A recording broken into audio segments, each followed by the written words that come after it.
ঔষধে রেসপন্স করছেন বেগম খালেদা জিয়া। ইতিমধ্যেই এভারকেয়ার হাসপাতালে এসে পৌঁছেছে যুক্তরাজ্য এবং চীনের বিশেষজ্ঞ চিকিৎসক দল। দর্শক, এই মুহূর্তে রাজধানীর এভারকেয়ার হাসপাতাল থেকে বিএনপি চেয়ারপারসন এবং সাবেক প্রধানমন্ত্রী বেগম খালেদা জিয়ার শারীরিক অবস্থার সর্বশেষ যে তথ্য সেটি জানাতে আপনাদের সাথে যুক্ত হয়েছে আমি মিনহাজুল ইসলাম। আপনাদেরকে যুগান্তর লাইভে যুক্ত করেছি। সরাসরি এখানকার যে পরিস্থিতি সেটি জানানোর চেষ্টা করছি এবং বেগম খালেদা জিয়ার বর্তমান যে শারীরিক অবস্থা সেটি নিয়ে জানানোর চেষ্টা করব। ইতিমধ্যে আপনারা জানেন যে গত 23 নভেম্বর এই হাসপাতালে শারীরিক অসুস্থতা নিয়ে ডাক্তার দেখাতে আসেন বেগম খালেদা জিয়া এবং আসার পরে তার ফুসফুসের সংক্রমণ ধরা পড়ে এবং সেটির অবনতি হলে গত 27 নভেম্বর তাকে প্রথমে আইসিইউ এবং সেখান থেকে সিসিইউতে নেওয়া হয়। এই মুহূর্তে তিনি ভেন্টিলেশন সাপোর্টে রয়েছেন। ইতিমধ্যেই গত কয়েকদিন ধরে তার যে সংকটাপন্ন অবস্থা সেটির বিষয়ে কিন্তু তার ব্যক্তিগত চিকিৎসক এবং বিএনপি পক্ষের থেকে জানানো হচ্ছিল এবং তারপরেই কিন্তু রাজনৈতিক অঙ্গনে এটি নিয়ে আলোচনা শুরু হয়। পাশাপাশি উদ্বেগ উৎকণ্ঠার মধ্য দিয়ে সময় পার করছেন বিএনপির দলীয় নেতাকর্মীরা। তারা কিন্তু উদ্বেগ উৎকণ্ঠার মধ্যে রয়েছেন। সংকটাপন্ন যে অবস্থা সেটি স্থিতিশীল রয়েছে, তবে আশাব্যঞ্জক কথা জানিয়েছেন চিকিৎসকরা। গতকাল তার ব্যক্তিগত চিকিৎসক doctor AZM Zahid Hossain briefing করেছিলেন, গণমাধ্যমের সাথে কথা বলেছিলেন। সে সময় তিনি জানিয়েছিলেন যে বেগম খালেদা জিয়াকে যে সেবা দেওয়া হচ্ছে সেটি তিনি গ্রহণ করতে পারছেন, এটিকে ইতিবাচক হিসেবে দেখছেন তারা। একই সাথে আজকে এটি গণমাধ্যমকে দেওয়া সাক্ষাৎকারে বিএনপির স্বাস্থ্য বিষয়ক কমিটির সদস্য ডাক্তার রফিকুল ইসলাম জানিয়েছেন যে বেগম খালেদা জিয়াকে যে চিকিৎসা দেওয়া হচ্ছে, যে ওষুধ দেওয়া হচ্ছে সেটিতে তিনি রেসপন্স করছেন। আপাতত গত 24 ঘন্টায় তার শারীরিক অবস্থার কোনো পরিবর্তন না হলেও এই ওষুধ গ্রহণ করতে পারছেন বেগম খালেদা জিয়া, এটিকে তারা ইতিবাচক হিসেবে দেখছেন এবং এখানে তারা আশা দেখছেন। এই আশার কথা কিন্তু তিনি জানিয়েছেন। এবং গতকালকে কিন্তু চীনের একটি বিশেষজ্ঞ দল এসেছিল বেগম খালেদা জিয়ার শারীরিক খোঁজ খবর নিতে এবং আজকেও কিন্তু যুক্তরাজ্য থেকে অর্থাৎ ব্রিটিশ একজন চিকিৎসক রিচার্ড বিল তিনি কিন্তু আজকে সকালে বাংলাদেশে এসে পৌঁছান এবং তিনি ইতিমধ্যেই বাংলাদেশের যে মেডিকেল বোর্ড রয়েছে বেগম খালেদা জিয়ার চিকিৎসার জন্য সেই মেডিকেল বোর্ডের সাথে যোগ দিয়েছেন এবং আজকে রাত 10:13 দিকে এই হাসপাতালে এসে পৌঁছেছে চীনের একটি বিশেষজ্ঞ দল। চীনের যে বিশেষজ্ঞ চিকিৎসকরা আছেন তারাও কিন্তু ইতিমধ্যেই এই এভারকেয়ার হাসপাতালে এসে পৌঁছেছেন এবং তারা 10:30 দিকে এভারকেয়ার হাসপাতালে প্রবেশ করেন। ইতিমধ্যে তারা, আমরা যতটুকু জানতে পেরেছি, যে দেশি যে চিকিৎসকরা রয়েছে বা মেডিকেল টিম যেটা রয়েছে বেগম খালেদা জিয়ার চিকিৎসার জন্য তাদের সাথে যোগ দিয়েছেন এবং বেগম খালেদা জিয়ার যে অসুস্থতার যে কেস সামারি সেটি নিয়ে তারা পর্যালোচনা করছেন এবং সেখান থেকে আর নতুন কি চিকিৎসা যুক্ত করা যায় সেটি নিয়ে কিন্তু আলোচনা চলছে। ইতিমধ্যে রিচার্ড বিল, যিনি এর আগে দুপুরের দিকে এখানে এই হাসপাতালে এসে পৌঁছেছেন, তিনিও কিন্তু রয়েছেন এবং তিনিও কিন্তু সেই কেস সামারি যেটি রয়েছে সেটি নিয়ে স্টাডি করছেন, এরকমটাই কিন্তু জানানো হয়েছে বিএনপির প্রেস উইং থেকে। সব মিলিয়ে এই মুহূর্ত পর্যন্ত গত 24 ঘন্টায় অর্থাৎ দুপুর 12টার পর থেকে এই পর্যন্ত বিএনপির পক্ষ থেকে বা বেগম খালেদা জিয়ার যে ব্যক্তিগত চিকিৎসক ডাক্তার এজেডএম জাহিদ হোসেন তিনি গণমাধ্যমের কাছে কোনো তথ্য না জানালেও, অর্থাৎ যে এর আগে যে প্রেস ব্রিফিং করেছিলেন সেরকম কোনো ঘোষণা না দিলেও আপাতত যেটি আমরা জানতে পেরেছি যে তার অবস্থা গত 24 ঘন্টায় স্থিতিশীল অবস্থায় রয়েছে। তবে যে কথাটি বলছিলাম যে তিনি ওষুধ গ্রহণ করতে পারছেন, এটিকে আশাব্যঞ্জক বা ইতিবাচক হিসেবে দেখছেন চিকিৎসকরা। মেডিকেলের পরিভাষায় একজন রোগী যখন চিকিৎসা অর্থাৎ ওষুধ গ্রহণ করতে পারেন তখন তারা এটিকে ইতিবাচক হিসেবেই দেখে থাকেন, তখন তারা এখানে থেকে আশা খুঁজে পান, এরকমটাই কিন্তু চিকিৎসকরা বলছেন।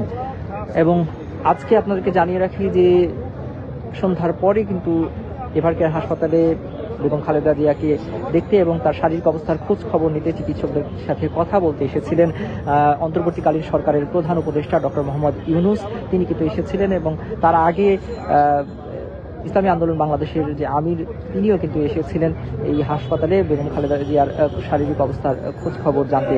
গত কয়েকদিন থেকে অর্থাৎ তার অবস্থা সংকটাপন্ন হওয়ার পর থেকেই কিন্তু এই হাসপাতালে বিভিন্ন রাজনৈতিক দলের নেতাকর্মীরা থেকে শুরু করে প্রশাসনিক সর্বোচ্চ স্তরের যে কর্মকর্তারা রয়েছেন তারা কিন্তু আসছেন বেগম খালেদা জিয়ার খোঁজ খবর নিচ্ছেন। অন্তর্বর্তীকালীন সরকারের উপদেষ্টারা এখানে এসেছেন, রাজনৈতিক দলের শীর্ষ নেতারা এসেছেন এখানে বেগম খালেদা জিয়ার খোঁজ খবর নিতে। এবং আপনারা হয়তো ইতিমধ্যে জেনেছেন যে গতকাল দুপুরে বেগম খালেদা জিয়ার শারীরিক অবস্থায় নিয়ে আলোচনা হয়েছিল।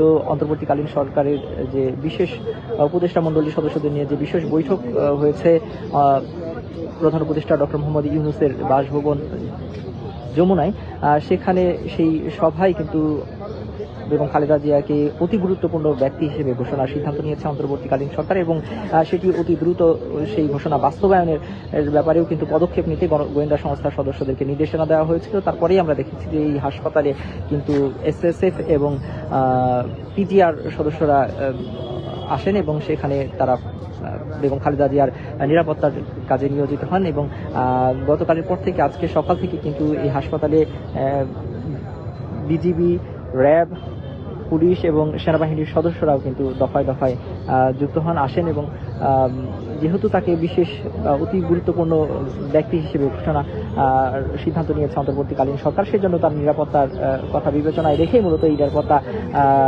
জোরদার করা হয়েছে।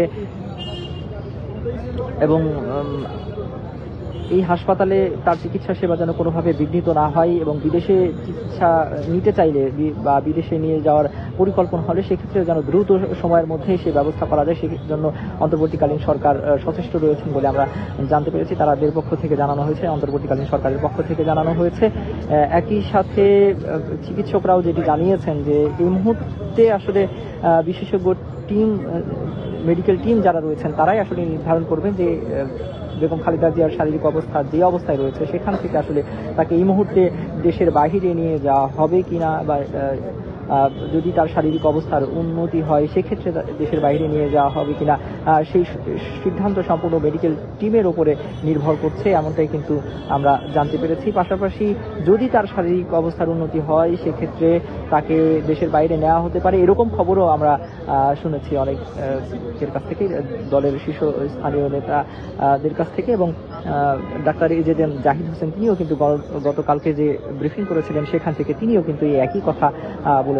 এবং আমরা যতটুকু জানতে পেরেছি ইতিমধ্যেই বেগম খালেদা জিয়াকে উন্নত চিকিৎসা দেওয়ার ক্ষেত্রে বিশ্বের বিভিন্ন দেশ থেকে কিন্তু সহায়তার প্রস্তাবনা দেওয়া হয়েছে। ইতিমধ্যেই যেমনটি বলছিলাম যে চীনের একটি বিশেষজ্ঞ দল, যুক্তরাজ্যের একটি বিশেষজ্ঞ দল, তারা কিন্তু এখানে এসেছেন, এই হাসপাতালে অবস্থান করছেন, বেগম খালেদা জিয়ার শারীরিক অবস্থার কেস স্টাডি করছেন, কেস সামারিগুলো পর্যালোচনা করছেন। এবং চীনের পক্ষ থেকে তাকে সেখানে নেওয়ারও প্রস্তাবনা দেওয়া হয়েছে। এছাড়াও সিঙ্গাপুরে নেওয়ার ব্যাপারেও সিঙ্গাপুর সরকারের পক্ষ থেকে প্রস্তাবনা দেওয়া হয়েছে, সহায়তার আশ্বাস দেওয়া হয়েছে।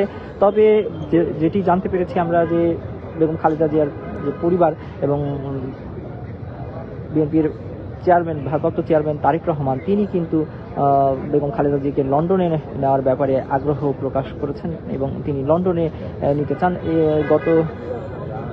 অর্থাৎ এই বছরের শুরুর দিকে, গত 4 মাস আগে তিনি কিন্তু এই লন্ডনে ছিলেন, সেখানে এই লন্ডন ক্লিনিকে তিনি কিন্তু চিকিৎসা সেবা নিয়েছিলেন বেগম খালেদা জিয়া, এবং সেখানে থেকে চিকিৎসা গ্রহণ শেষে কিন্তু তিনি দেশে ফিরে আসেন। এবং গত 21 নভেম্বর সেনাকুঞ্জের একটি অনুষ্ঠানে কিন্তু তিনি যোগ দিয়েছিলেন, এবং গত 23 নভেম্বর তিনি শারীরিক অসুস্থতা নিয়ে এই এভারকেয়ার হাসপাতালে আসেন। এবং এখানে আসার পরে তার পরীক্ষা নিরীক্ষার পরে তার ফুসফুসে সংক্রমণ ধরা পড়ে এবং সেখান থেকে তার নিউমোনিয়া শনাক্ত হয়। এছাড়াও তার যে আগে থেকেই কিন্তু বেশ কিছু জটিল সমস্যায় তিনি ভুগছিলেন, এর মধ্যে আর্থ্রাইটিস, কিডনি এবং লিভার সিরোসিসের মতো যে জটিল রোগগুলো রয়েছে সেই জটিল রোগে কিন্তু আক্রান্ত ছিলেন বেগম খালেদা জিয়া। এবং গত 27 নভেম্বর তার শারীরিক অবস্থার যেটি বলছিলাম যে অবনতি হয়, এবং সে সময় তাকে প্রথমে ডাক্তাররা আইসিইউ, তারপরে সিসিইউ, এবং এই মুহূর্তে তিনি ভেন্টিলেশন সাপোর্টে রয়েছেন। নিবিড় পর্যবেক্ষণের মধ্য দিয়ে ডাক্তাররা তাকে পর্যবেক্ষণে রেখেছেন এবং তার চিকিৎসা কার্যক্রম কিন্তু চলছে। ডাক্তারদের পক্ষ থেকে জানানো হয়েছে যে তারা সর্বোচ্চ যে চিকিৎসা সেবা সেটি দেওয়ার চেষ্টা করছেন। ডাক্তাররাও বলেছেন যে উনি যে অবস্থায় আছে সেই অবস্থায় আসলে চিকিৎসকরা চেষ্টা চালিয়ে যাচ্ছেন এবং বাকিটি সৃষ্টিকর্তার উপরে নির্ভর করছে এবং তারা দেশবাসীকে বেগম খালেদা জিয়ার জন্য দোয়ার আহ্বান জানিয়েছেন। ইতিমধ্যে বিএনপির পক্ষ থেকে কিন্তু জেলা উপজেলায় দোয়া মাহফিলের আয়োজন করা হয়েছে, মিলাদ মাহফিলের আয়োজন করা হয়েছে। এই এভারকেয়ার হাসপাতালের সামনে বিএনপি নেতাকর্মীরা আসছেন, দোয়া মোনাজাত করছেন বেগম খালেদা জিয়ার সুস্থতা কামনা করে।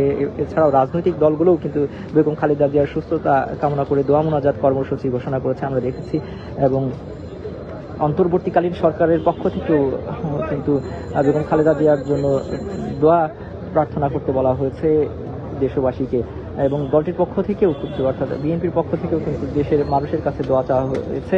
এবং এই যে উদ্যোগ, এই উদ্যোগের জন্য ইতিমধ্যেই বিএনপির ভারপ্রাপ্ত চেয়ারম্যান তারেক রহমান তিনি কিন্তু অন্তর্বর্তীকালীন সরকার এবং দেশবাসীর প্রতি কৃতজ্ঞতা জানিয়েছেন। এছাড়াও যে দেশগুলো এই চরম মুহূর্তে অর্থাৎ বেগম খালেদা জিয়ার এই শারীরিক অসুস্থতার মুহূর্তে তাকে সহায়তা দেওয়ার জন্য, চিকিৎসা সহায়তা দেওয়ার জন্য এবং উন্নত চিকিৎসা সেই দেশগুলোতে নেওয়ার জন্য যে প্রস্তাবনা দিয়েছেন সেটির জন্য কিন্তু তাদের প্রতি কৃতজ্ঞতা এবং ধন্যবাদ জ্ঞাপন করেছেন বিএনপির ভারপ্রাপ্ত চেয়ারম্যান তারেক রহমান।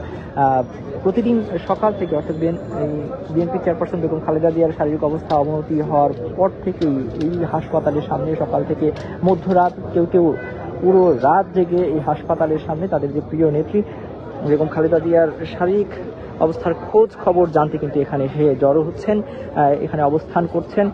প্রতিদিনই আসছেন, কেউ কেউ কেঁদে কেঁদে বুক ভাসাচ্ছেন, কেউ কেউ এসে দোয়া মোনাজাত করে তার সুস্থতা কামনা করে চলে যাচ্ছেন।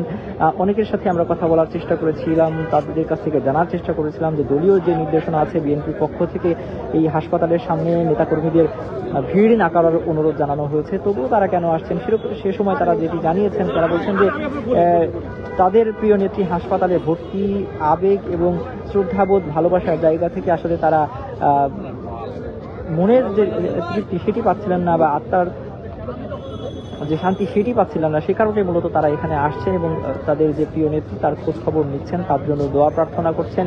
দোয়া মোনাজাত করে তারা কিন্তু খোঁজ খবর নিয়ে চলে যাচ্ছেন। অনেকেই বলছেন যে তারা আসলে এক পলক দেখার জন্য আসছেন, কিন্তু তারা জানেন যে তারা ভেতরে প্রবেশ করতে পারবেন না, তাদের নেত্রীকে দেখতে পারবেন না। তারপরেও কিন্তু তারা এখানে আসছেন শুধুমাত্র স্বচক্ষে এই হাসপাতালটি দেখার জন্য এবং এখান থেকে নিজে উপস্থিত থেকে বেগম খালেদা জিয়ার শারীরিক অবস্থার খোঁজ খবর নিয়ে যাওয়ার জন্য। এর অন্যতম একটি কারণ রয়েছে যে গত 2 দিন ধরে কিন্তু সামাজিক যোগাযোগ মাধ্যম সহ বিভিন্ন গণমাধ্যম কিন্তু বিভ্রান্তিমূলক যে তথ্য ছড়িয়ে পড়েছিল, সেই তথ্য বিভ্রাটের কারণেই মূলত তারা শঙ্কায় ছিলেন কোনো অঘটন ঘটে গেছে কিনা, এরকম একটি শঙ্কা থেকেই মূলত তারা এই হাসপাতালে ছুটে আসছেন বিএনপির যারা নেতা কর্মীরা রয়েছেন। সব মিলিয়ে এই মুহূর্তে কিন্তু যেটি বলছিলাম দর্শক, যে বেগম খালেদা জিয়ার শারীরিক অবস্থা নিয়ে গত 24 ঘন্টায় দলের পক্ষ থেকে কোনো প্রেস ব্রিফিং না করলেও ইতিমধ্যে আমরা যেটি দেখেছি যে চীন এবং ব্রিটেনের যে চিকিৎসক দল রয়েছেন তারা ইতিমধ্যেই হাসপাতালে এসেছেন এবং একটি গণমাধ্যমের কাছে বিএনপির স্বাস্থ্য বিষয়ক কমিটির সদস্য ডাক্তার রফিকুল ইসলাম তিনি জানিয়েছেন যে এই মুহূর্তে বেগম খালেদা জিয়া ঔষধ গ্রহণ করতে পারছেন, ওষুধের রেসপন্স করছেন, এটিকে তারা ইতিবাচক এবং আশাব্যঞ্জক হিসেবে দেখছেন। এই বাকিটা এই মুহূর্তে যারা বিশেষজ্ঞ চিকিৎসকরা এসেছেন বিদেশি, তারা দেশি চিকিৎসকদের সাথে এবং মেডিকেল বোর্ডের সাথে সমন্বয় করে আর নতুন কি চিকিৎসা সেবা বেগম খালেদা জিয়াকে দেওয়া যায় সেই বিষয়ে সিদ্ধান্ত নেবে এবং দেশে বাইরে অর্থাৎ বিদেশে নেওয়া হবে কিনা সে বিষয়েও তারা সিদ্ধান্ত নিতে পারেন বলে আশা করা হচ্ছে, ধারণা করা হচ্ছে। এবং বিএনপির পক্ষ থেকে অর্থাৎ বেগম খালেদা জিয়ার যে ব্যক্তিগত চিকিৎসক ডাক্তার এজেড জাহিদ হোসেন তিনি যখন গণমাধ্যমের সাথে পুরো বিষয়ে নিয়ে এবং বেগম খালেদা জিয়ার শারীরিক অবস্থার এখন আসলে কি পর্যায়ে রয়েছে সেটি নিয়ে যখন জানাবেন গণমাধ্যম কর্মীদের, আমরা অপেক্ষায় রয়েছি। এই দিনভর কিন্তু এখানে গণমাধ্যম কর্মীরা অপেক্ষায় রয়েছে, কেউ কেউ আমরা পুরো রাত অবধি এখানে অপেক্ষা করেছি শুধু এই তথ্য জানার জন্য। হয়তো তখন পুরো বিস্তারিত আপনাদেরকে জানাতে পারবো। সেই পর্যন্ত সবাই যুগান্তরের সাথে থাকুন। এই মুহূর্তে এভারকেয়ার হাসপাতালের সামনে থেকে বেগম খালেদা জিয়ার শারীরিক অবস্থার সর্বশেষ তথ্য আপনাদেরকে জানাচ্ছিলাম আমি মিনহাজুল ইসলাম, যুগান্তর নিউজ, ঢাকা।